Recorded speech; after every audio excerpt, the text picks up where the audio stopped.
Me and my two friends, K and B, were out trick-or-treating.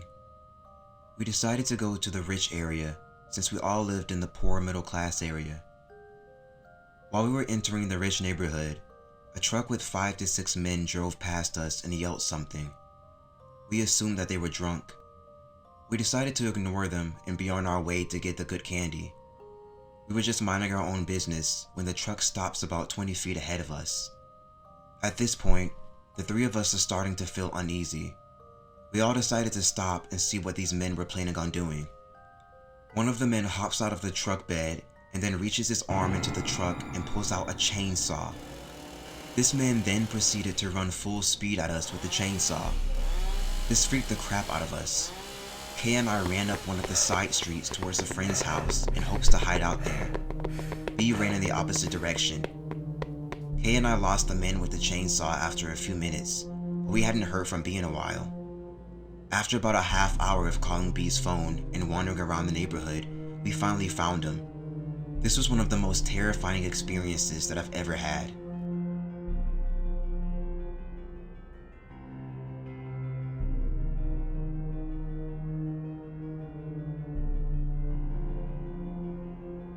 One sunny, warm day about a year and a half ago, I was hanging out at this little park. The park was located in the center of one of our small, historic townships, right on the main street. The park had a small playground with a swing set and a mini jungle gym with a slide. There were also public restrooms and an old brick jailhouse for like 2 people from back in the day, plus a large gazebo with a couple of metal benches. The gazebo was located right in the center of the park, which is where I was sitting while embroidering.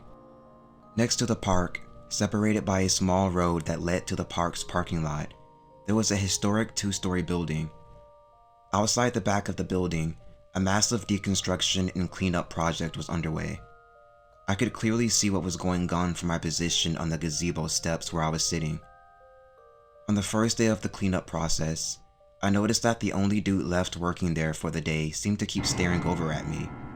At that time though, I really didn't think much of it. However, the next day, I also noticed the same dude seeming to stare over at me once in a while.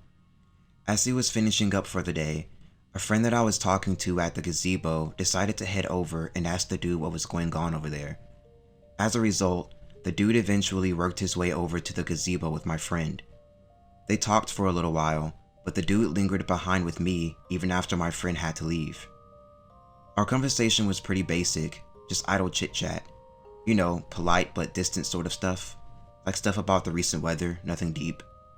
As we were talking, he noticed that I smoked when I opened up my sewing box. Politely apologizing, he asked if I could smoke a little with him so he didn't have to get up and walk to his car to grab some of his.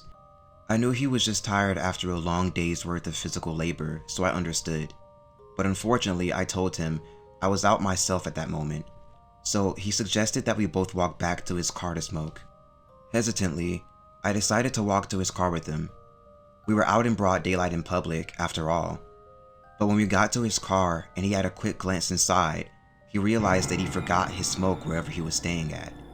As he turned back to me from his car though, I noticed him suddenly looking around, as though maybe looking out for someone. "What the heck?" I questioned.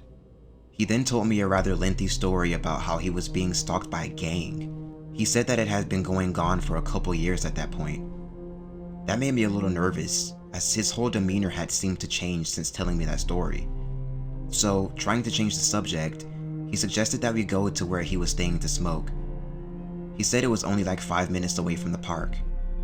I declined politely, making up a lie about me having a ride coming from me at any time, but he tried pressing me more about it, emphasizing that it was practically just down the street.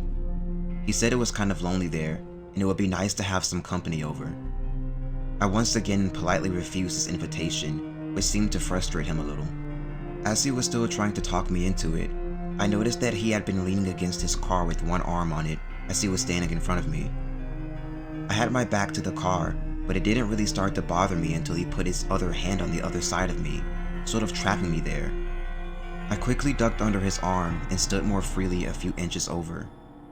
Right after I moved away slightly, he got into the door panel of his open car door and pulled out a large hunting knife. He must have understood the shocked look on my face because he sort of laughed a little and explained that it was for any potential gang members that may have been watching at that time. I didn't quite know how to respond to that. At that moment, I started to think about how I did have a good friend who lived just on the other side of the park in a small apartment building, but I knew the dude would have easily watched me walk over there and could have potentially waited for me to come back out to leave.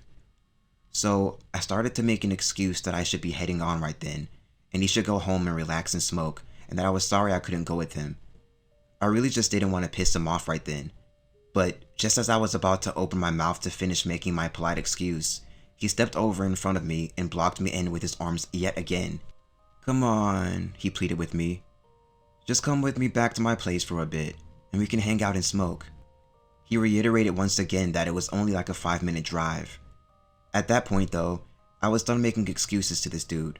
I had already made it crystal clear that I was not going anywhere with him. It was then that he pulled the knife from his pocket.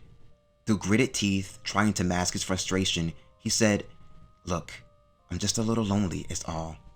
He leaned in so close to my face that I could clearly see his yellowing, crooked teeth barely inches away. "I won't be keeping you long," he hissed in my face. At that point, I really started panicking internally. I froze, not knowing what to say. But then, thank all sorts of goodness for another friend of mine who suddenly appeared, calling my name out as he approached us. "What's up?" he asked, walking up to us at the car. That seemed to do the trick, as the dude put his arms down and turned to face my friend. Upon releasing me from his dominance, the dude started to politely introduce himself to my friend. His whole demeanor had suddenly went back to normal. So as politely as I could manage, I started a casual conversation with my friend, and we began to slowly walk away from that creepy dude together. We left that scary situation behind. I never did see that dude again, thankfully, but I did avoid going back to that park for at least a few weeks after that incident. So creepy and roaching construction dude who was being gang stalked and tried taking me out of public view for whatever scary reason, let's not meet ever again, please.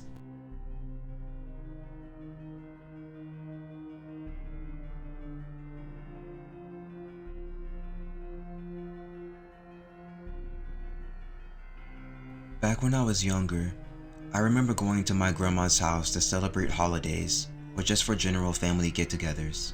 You know, the usual stuff. As far back as I can remember, I always had the weirdest feeling being in her house, and more specifically, the basement. I remember any time I would even come close to the stairs that led to the basement, I would get the most unsettling feeling. I couldn't even set foot on the stairs without feeling as if something was going to come out of the shadows and get me. Through the years, every time I would visit Grandma's house, that unsettling feeling about the basement would remain. I always chalked it up to silly childhood fears of the dark in the basement. This was far from the case. One day, me and my cousin decided we would be brave and go into the basement. We ended up going into a bedroom down there, and as we were looking around, we noticed writing on the wall inside one of the closets. It was in green ink and read, "I told you I would die before I turned 16. This spooked us, to say the least, so we ran back up the stairs and told our parents. They ended up telling us the truth about the house and the dark history. My mom said that long before my grandma moved in, there was a family that lived there and was rumored to have abused their children and locked them in the basement. My mom said that the writing had been painted over several times but kept coming back through. This chilled me to the bone, knowing I was standing right where someone may have died and their ghost came back to send a message to their abusive parents. As I grew older, I never got over my fear of that basement. Anytime I went to stay with Grandma, she would offer me the basement bedroom and I refused. I know something was in that basement from beyond the grave. As my grandma got older, she had to sell the home and move in with family. I just hope the new owners never find out what happened there.